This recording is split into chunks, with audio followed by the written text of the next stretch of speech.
அதிகாரிகள் பணி செய்யாமல் ஆதாரபூர்வமாக புகார் கொடுத்தும் பணி செய்யாமல் இருந்ததற்காக படுகொலை செய்யப்பட்ட சமூக செயல்பாட்டாளர் ஜவஹர். இப்பொழுது அதை நான் தான் பேசுறேன், ஐடில பேசுறேன், டிஐடில பேசுறேன். அந்த புகாரை ஒரு நாள் கழித்துத்தான் சந்தேக மரணம் என்று பதிவு செய்யப்பட்டு தற்போது திருமயம் இன்ஸ்பெக்டர் சஸ்பெண்ட் செய்யப்பட்டும் திருமயம் வட்டாட்சியர் பணிமாற்றம் செய்யப்பட்டும் புதுக்கோட்டை கனிம வளத்துறை இயக்குனர் லலிதா அவர்கள் காத்திருப்பு பட்டியலில் மாற்றப்பட்டுள்ளார். நம்ம திருப்பூர் மாவட்டத்தில் 4000 மனு கொடுத்திருக்கிற 3 வருஷமா 40 மனுக்கோட பதில் இல்ல, நடவடிக்கை 10க்கு கூட இல்லை. அப்படி இருக்க அதிகாரிகள் என்ன செய்வது? செத்து போன பின்னாடி தான் பேசுவாங்களா? என்ன நடக்குதுன்னு தெரியல. அத்தனை ஆதாரத்தோட கொடுக்குறோம். ஆர்பிபி கல்குவாரி அதிகப்படியாக பரப்பளவு வெட்டி எடுத்திருக்காங்க கூகுள் பட ஆவணத்தோடு கொடுத்து இன்று வரை நடவடிக்கை. இதே ஊத்துக்குடியில உதயகுமார் கல்குவாரியில லாரி உள்ள அப்டலாய் செத்து போச்சு.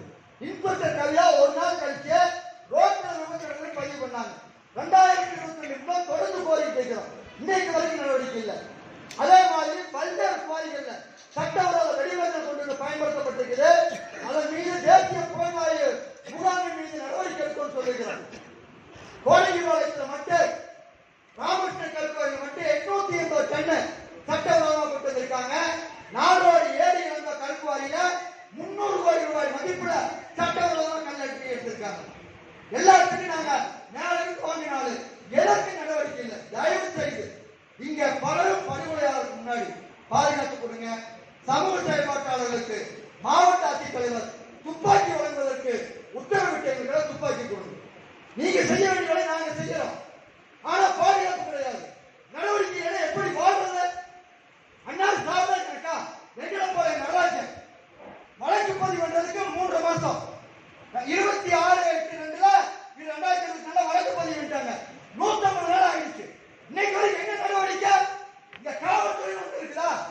ஏன் இருக்கு மேடம்? சாவு செத்ததான் வந்து புகழ்ச்சி சேர்த்து போவீங்க. இங்க ஏடிஎஸ்பி சொல்றாரு விசாரணை கூப்பிட்டு திருப்பூர் காவல்துறை மைண்ட் கனிமா கட்டிப்பாட்டில் இருக்குது. எங்களால ஒண்ணு பண்ண முடியல. காவல்துறை அதிகாரி பதில் சொல்லுங்க. என்ன நடக்குதுங்க? இப்போ ஏடிஎஸ்பி பதில் சொல்லுங்க. ஏடிஎஸ்பி பொறுப்பா? ஒரு எஸ்பி கூப்பிட்டு எங்களால ஒண்ணு பண்றது கையில் ஆகல. போலீஸ் ஸ்டேஷன் மைண்ட் பொறுப்புல மைண்ட் கோரி ஒன்று பொறுப்புல இருக்குங்கிறாங்க. எனவே இதன்